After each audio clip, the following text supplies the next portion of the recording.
حضرت عبادہ بن صامت رضی اللہ عنہ سے روایت ہے کہ یہ رات چمکدار اور صاف ہوتی ہے، نہ زیادہ گرم اور نہ زیادہ ٹھنڈی ہوتی ہے، بلکہ بھینی بھینی اور معتدل ہوتی ہے۔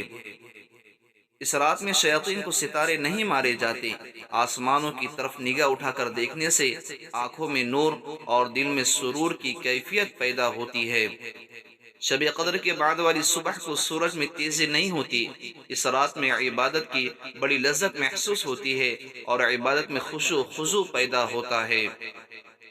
بعض لوگوں نے دیکھا کہ ہر چیز سجدہ کرتی ہیں، یہاں تک کہ درخت بھی سجدہ کرتے ہیں، اور اس رات پانی میٹھا ہو جاتا ہے۔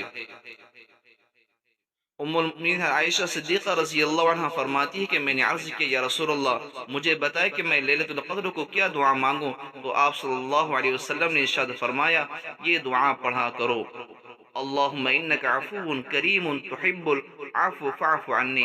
اے اللہ تو معاف کر دینے والا ہے، معافی کو پسند کرنے والا ہے، بس مجھے بھی معاف کر دے۔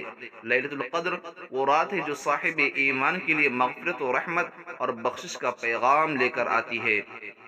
یہ وہ رات ہے جو رزق مانگنے والوں کو لیے رزق، عافیت چاہنے والوں کو عافیت، صحت کی تمنا کرنے والوں کو تندرستی، خیر و بھلائی کی طلبگاروں کو خیر و بھلائی، اولاد کی خواہش مندوں کو اولاد کی نعمت، مغفرت کے متلاشیوں کو بخشش عطا کر جاتی ہے۔